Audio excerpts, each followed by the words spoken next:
I want to continue. So now I want to change the angle a little bit to talk about photography. So how do you get a photograph like this? Come up to a tiger and say, smile, click. There's a big debate about photography in the guidelines. In the ASA and AAA guidelines, they talk about the ethics of photography.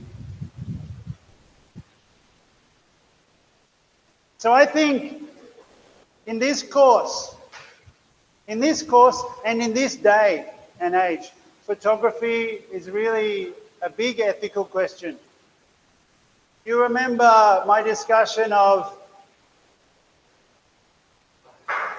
Malinowski and Bobby taking photographs in the Trobriands. And Evans Pritchard's use of photographs, the aerial photograph of the bombing of the Noor, and his photographs of cows or of naked women in fields when he is supposed to be photographing cattle. So the ASA talks about photography, and they say photographs, both stills and film, are very important as a tool of anthropological inquiry. We know that already, that photographs are an important tool. You'll see in the books, there's plenty of photographs. They show the people, right? If we have a category called the people. But filming should always be overt. What does overt mean? It means not secret. Filming should always be overt. Moreover, in the case of large public events, it's likely that not everyone photographed filmed will have the chance to give verbal consent. If you're filming a big group, you can't ask everyone, is it okay? Where photographs are taken, consent sometimes might be sought after the event. I took some photographs of this class. Can I use them? You ask after. Then they can say yes or no. Okay, we should get consent. But it's not possible always to seek advance consent, and it's not also always possible to obtain formal consent. Reasonably practical steps to do so should be undertaken. You should at least try to get consent, they say. That's really hard. I mean, you can keep on saying, okay, I'm going to photograph you. Is that okay? But as soon as you do that, quite often the moment has gone. As soon as I say, you watch, okay, I'm going to photograph you, okay? Everyone suddenly sits differently. You sit up, you smile, yes. If I say I'm going to photograph you, you change your behavior.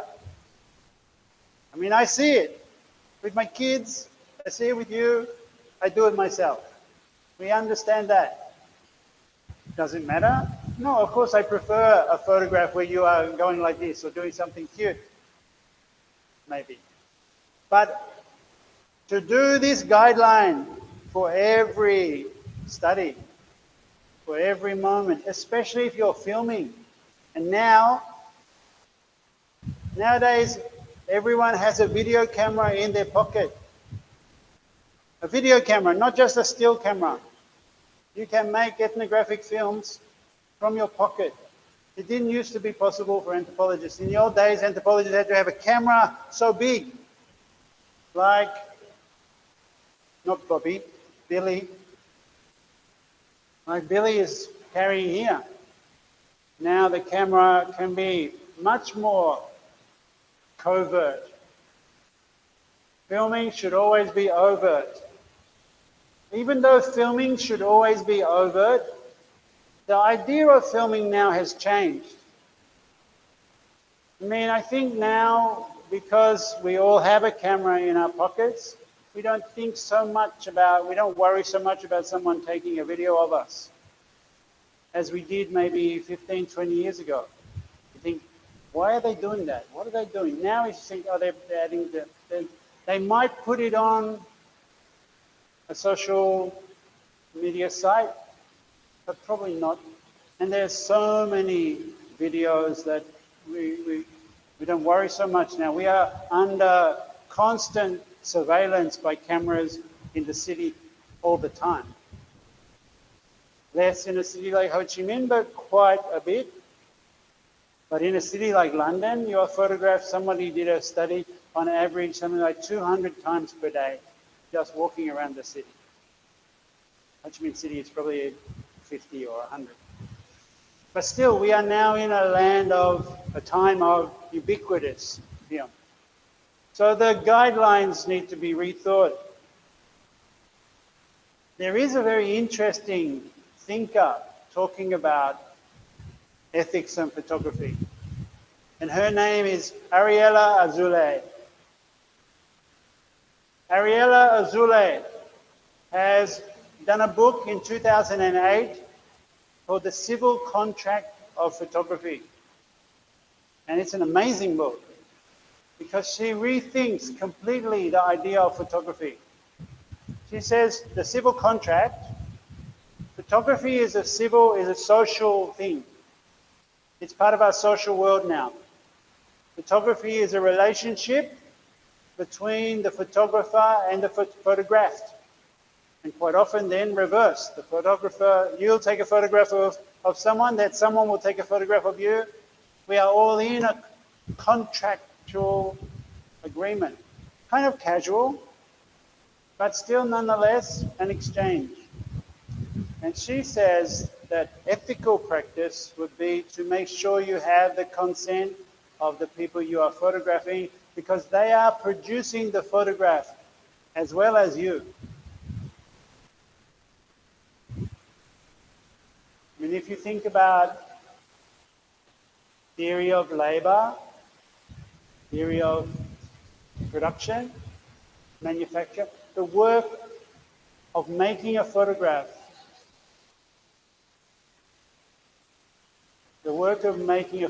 isn't only done by the photographer. It's also done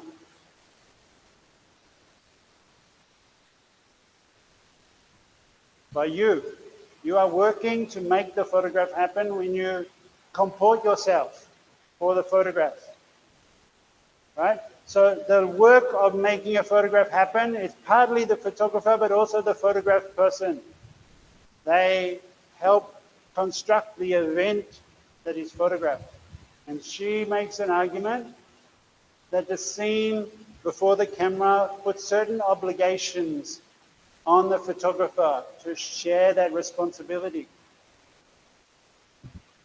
And then that photograph is then put into a book or displayed on a wall or something like that, so that the person standing in front of the photograph looking, which makes the photograph real, because unless somebody is looking at the photograph, that photograph, it's like it doesn't exist. It exists, sure, but if no one's looking at it, then it's not a photograph. A photograph is something looked at.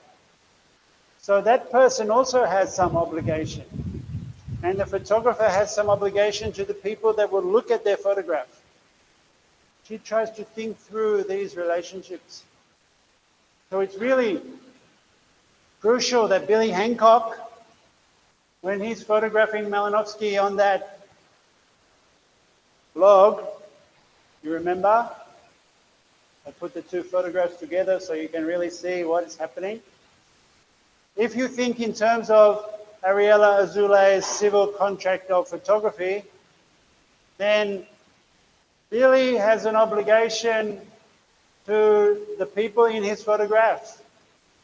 The people in the photograph have helped make the photograph. I mean, in Malinowski's case, very much, because he probably said, Billy, stand over there and photograph me with the guys. Right? Malinowski probably set it up. But they have also produced the scene of the photograph. So there's a reciprocal obligation and production.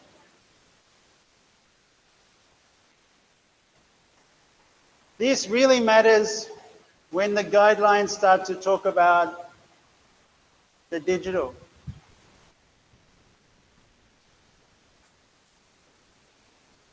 With photographs, with film, but other kinds of data as well, we now enter our ethnographic material not just into a book, but this book then goes into different digital forms and can circulate in ways that were completely unpredicted. Even though the CIA could translate that and circulate it itself. Can you imagine? The CIA has translated this fat book, and then the soldiers of the US have been carrying it around in their backpacks as they walk through the jungle to meet the Highlanders. We'll see that the format of the book was very inconvenient for the military, not robust. Whereas a digital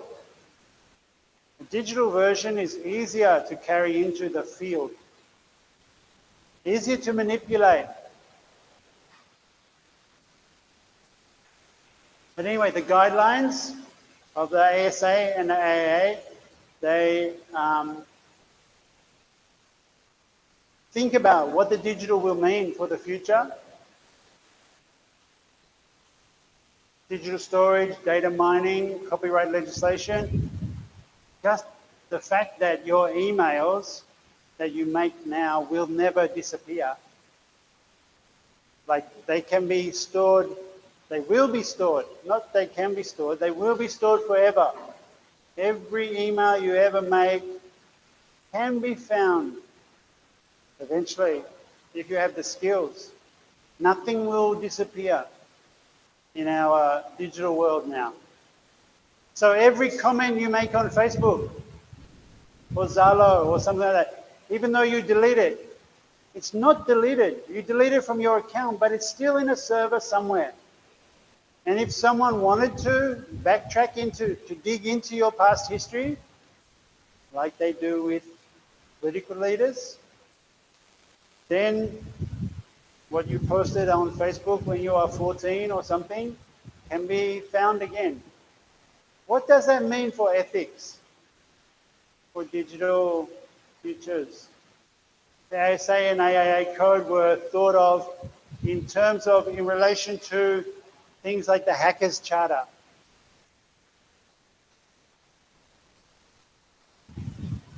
Though a hacker has a very different kind of ethic. What is hacker ethics? I don't know, are any of you into hacking? My son really is right now. What is the ethic of hacking? I mean, the hackers, they've for 20, for 30, for 40 years, they keep on saying, yeah, we can take the whole system down. But they never do. Of course, yeah, people think that hackers are dangerous because some secrets will be made available.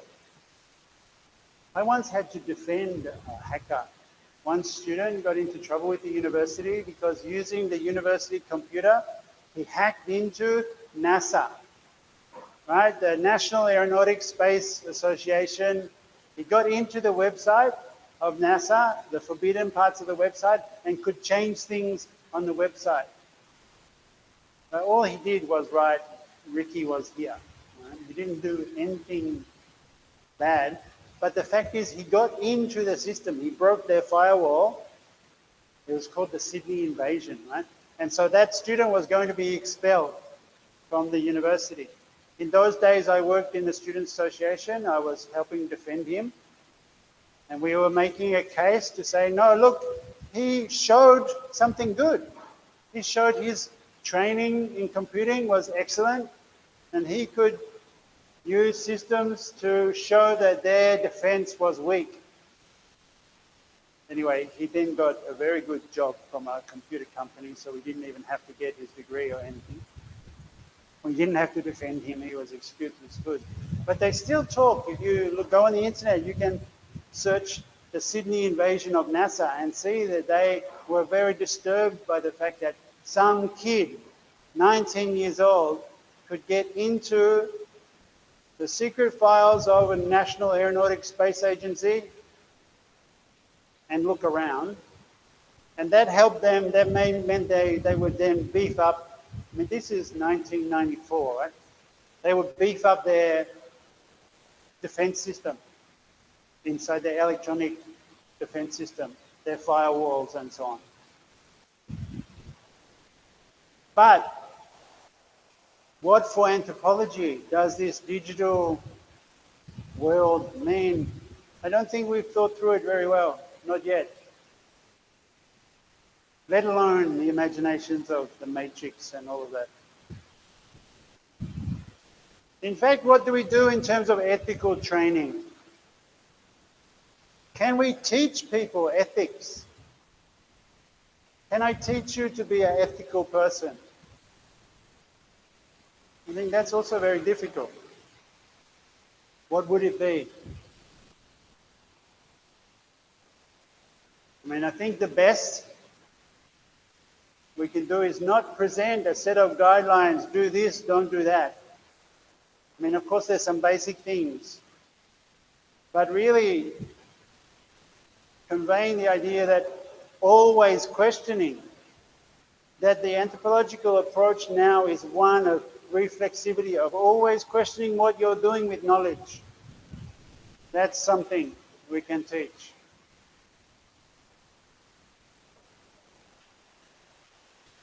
I mean, the AAA wants to have a set of statements that everyone can remember, but even I don't remember them. I don't think that can work. I think having an attitude, having a reflexive, thoughtful attitude, and always thinking you can do better than you do, that's the only possibility.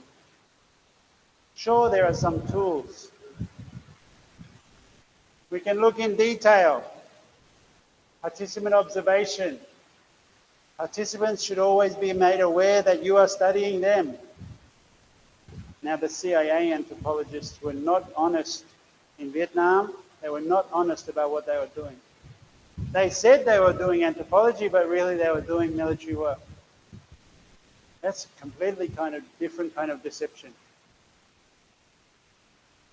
The ASA says that your field notes should be open. Keep nothing secret from your colleagues. Everything can be checked. In reality, we don't check each other's notes. That's very unusual. Much later, your notes will be looked at. If you're a famous anthropologist like Malinowski, right? We read his diary. We read his notes. But most notes, even though they can't be, once you type them up, they can't be erased from the global digital. Most don't get examined. But there's also the obligation to protect some information that's personal so that people can't look at it. So that the CIA cannot turn ethnographies into guidebooks. But actually the CIA do turn ethnographies into guidebooks even today, or at least anthropologists working for the military. Now this one was 1957. This one was 1966. This is really old stuff, right? And you might think, yeah, anthropology was bad back in the day, but now we know this, and now we have guidelines. This one, written by two anthropologists for the US Marines, the US Army Marine Corps Counterinsurgency Field Manual, is the updated version of this made for the Iraq War. Just 17 years ago. And still current. They still use this in Syria. Right? And this is the guidelines for the US Army to do counterinsurgency field work, do ethnography, do anthropology in war. They use a lot of sociology as well. Let me show you an example. Haha, can't find.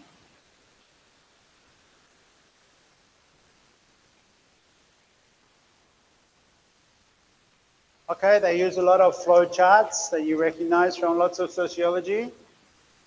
All right. They also have, maybe I have to use it from here.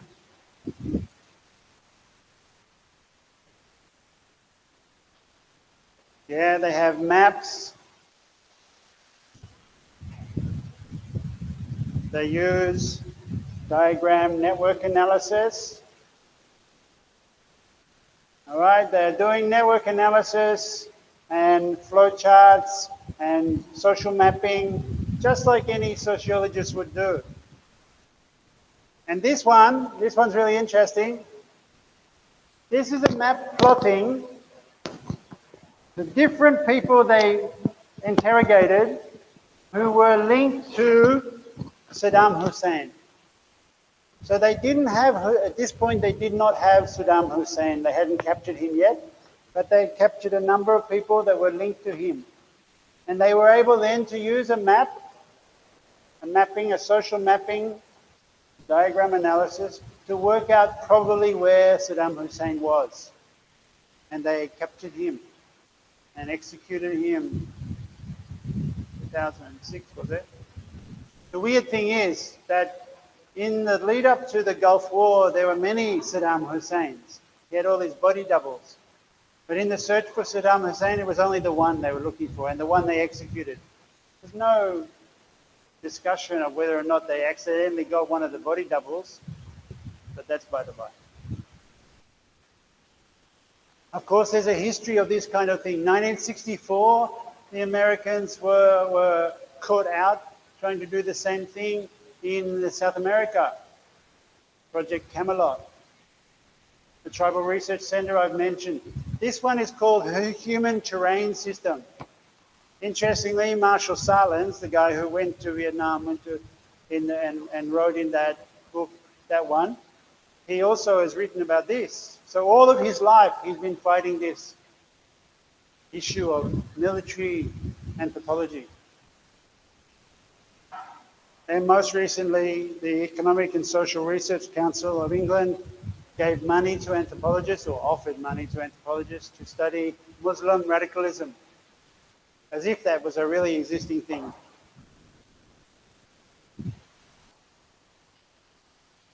We can go back to World War II and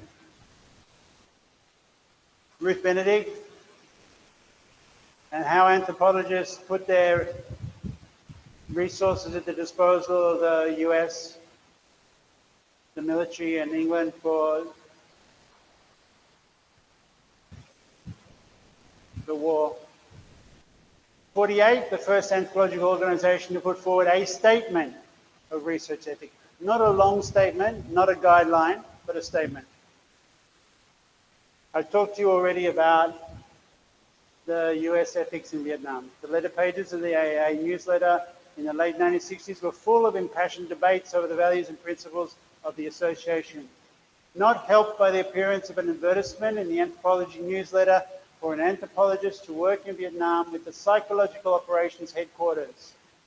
To resolve the political infighting, the AAA executive agreed to set up an ethics committee, appointing Eric Wolf as chairperson. And that's why also Salins comes to Vietnam.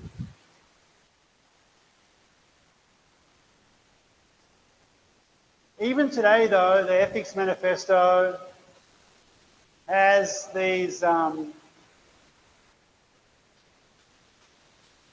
metaphors of war continually.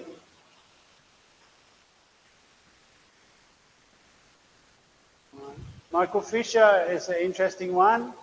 I did plan to look at his book more last night. What happened to that? I don't know.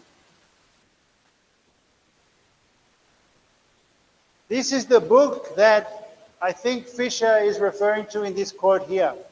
When he says that research on villages was being turned over to security forces, he means Condamines' book, and he means the research that was used to compile this book. This one is a compilation of studies.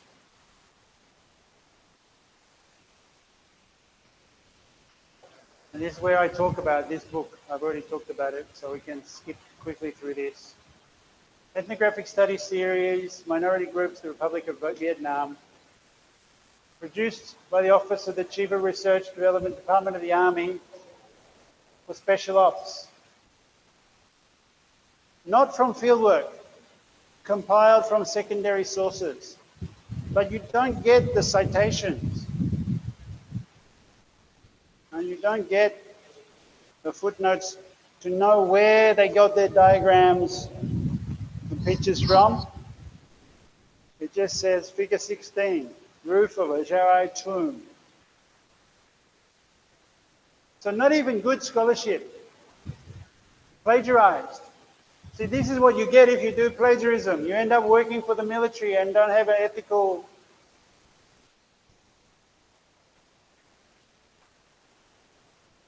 Now the guidelines for the US Army.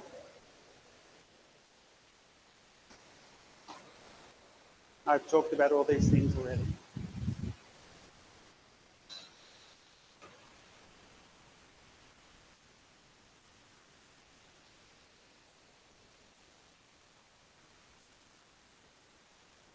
There's a guy called David Price. If you're interested in this, David Price is the anthropologist who's written the most about recently about anthropologists working for the military.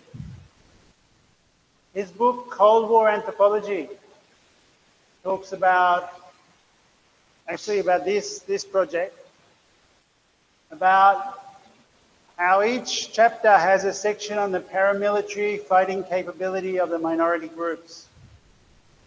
Will the minorities be able to help in the war effort on the part of the Americans?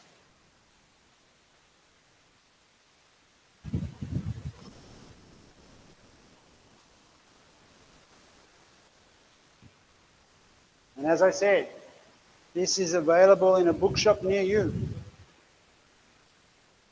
It could be recommended recently. In recent studies on Vietnam, this book was used as a legitimate resource, as something you could cite and recommend. It was recommended reading by Colin McCarris in a book called Ethnicity in Asia in 2003, which is completely shocking.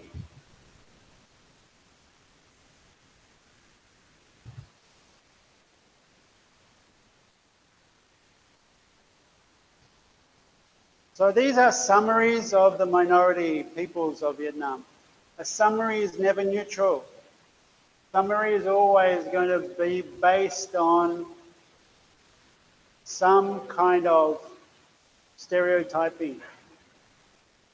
Now, here's a question for you.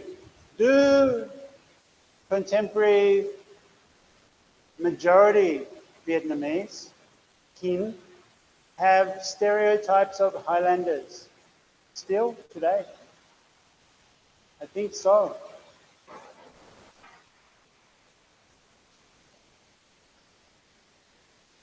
I put this in because, do you recognize who this is? Rambo. But did you know there's also an anthropologist called Rambo? An anthropologist called Rambo working in Vietnam. All right? And you can see he is quoted here, Rambo 2003. You can find his study. A different, completely different Rambo, but that's kind of funny.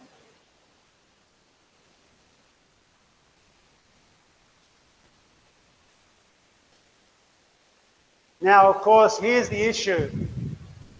The Americans have been using Hollywood cinema to rewrite the history, to make it look like they did win or could have won or did well in the war. That was what the whole MIA thing was about. And that the Viet Cong were ruthless and criminal. This book does that work as well. The Viet Cong were using ethnography to trick the Highlanders into supporting communism. This book says they would even file their teeth like Highlanders did. They use a thorough knowledge of observance of tribal customs to gain the confidence of the tribe people. That's meant as a criticism in this book. Like, why wouldn't you do that? Show respect to the tribal people. Why wouldn't you?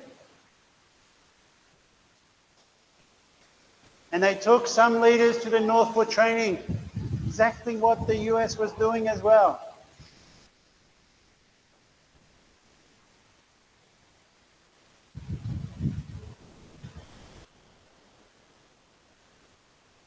There are other studies.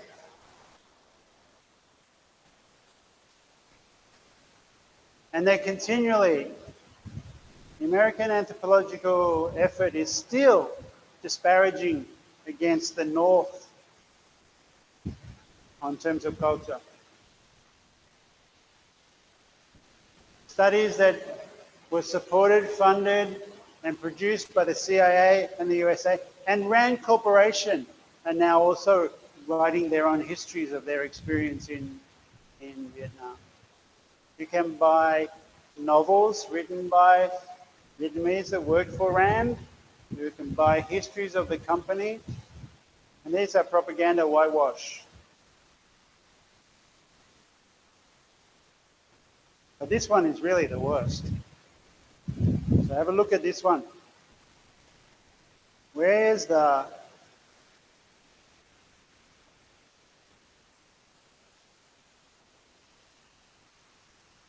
network analysis stuff?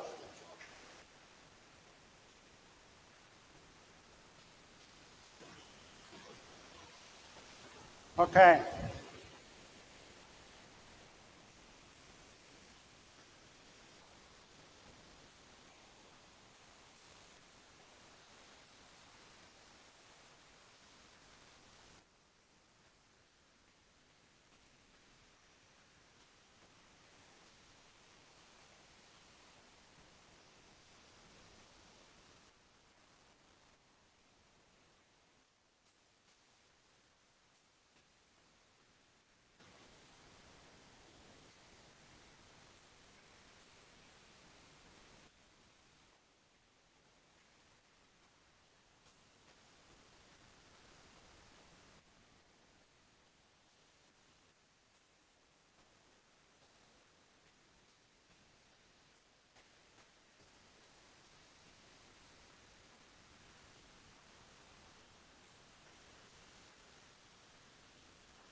So I'm changing my slideshow now a little bit to part 2, but it's not really part 2.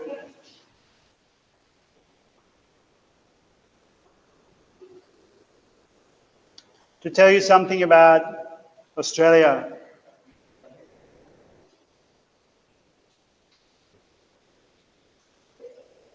So this is this counterinsurgency manual, right? The instructions, insurgency, counterinsurgency. Counterinsurgency means to stop the Iraqis, to stop Saddam's forces, or now Assad in Syria. There's a preface which talks about the importance of anthropology and sociology, responsibility. It even talks proudly about that. And it uses, very interestingly, what's called vignettes. You know what a vignette is? A vignette is a short story to help you illustrate a theoretical point. So you have a theory. When you're writing, you write your theoretical material, but to really bring home the point, you use an anecdote or a short story to show, to give it flesh, to make it seem real. So they use these writing techniques that they've learned from the reflexive critique of anthropology. the writing culture debate and so on. They understand the rhetorical devices.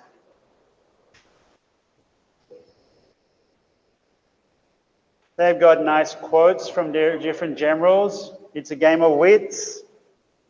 They even quote sometimes leftist theory, like Maoism, about protracted peasant warfare, protracted popular war. The Chinese communists used this approach to conquer China after World War II. The North Vietnamese and Algerians adopted it to fit their respective situations. Notice they just say that the Vietnamese adopted it, not the Vietnamese defeated America by using this tactic, just they adopted it.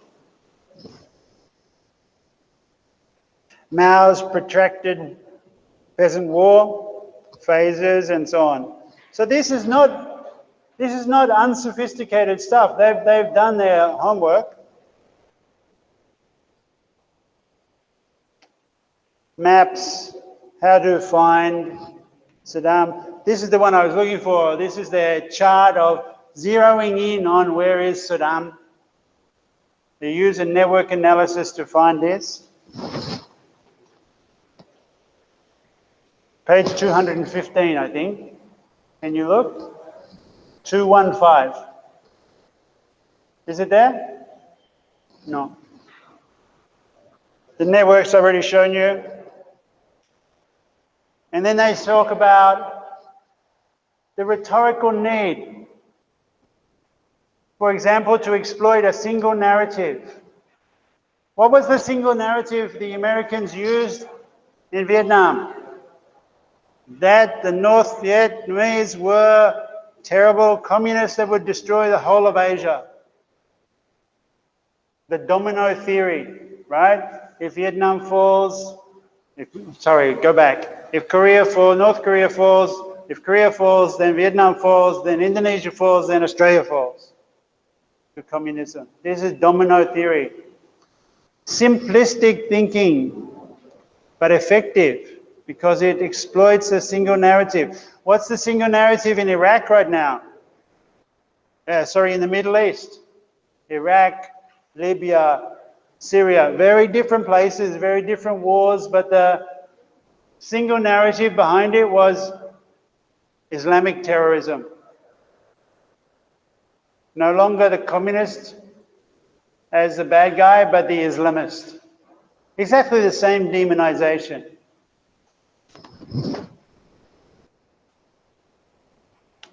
Now let me tell you about this one.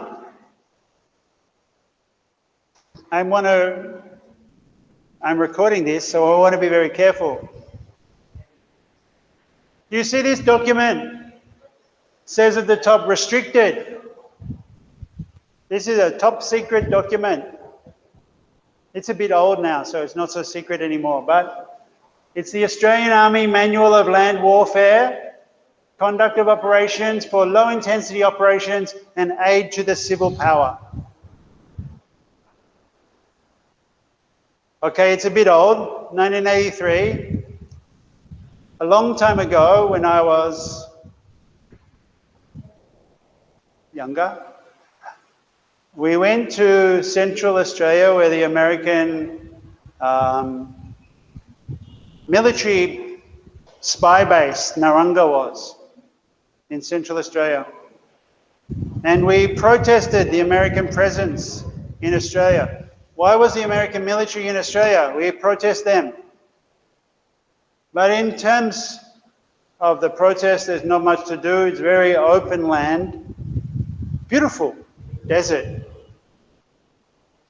Belongs to the Kukura people, and Naranga later became a migrant processing zone.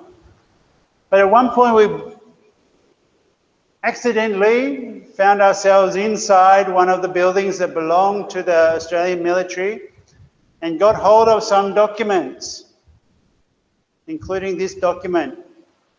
Restricted. This is the Australian Army guide on how to deal with protest. And let's look at it.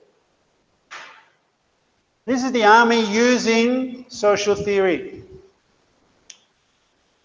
Some of the techniques used by agitators, and they meant us then, agitators, protesters, was propaganda. Through the use of extensive propaganda, agitators are able to assemble people who are already incensed over real or imagined iniquities. Then, agitators will use inflammatory oration.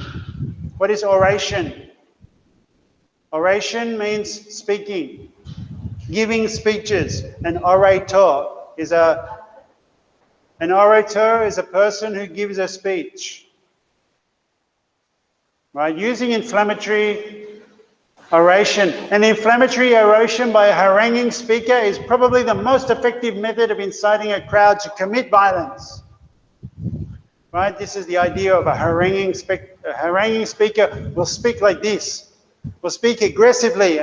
You've got to stand up. You've got to do this. You've got to do that. Like Hitler or something like that. They are presenting the agitator as some kind of crazed person.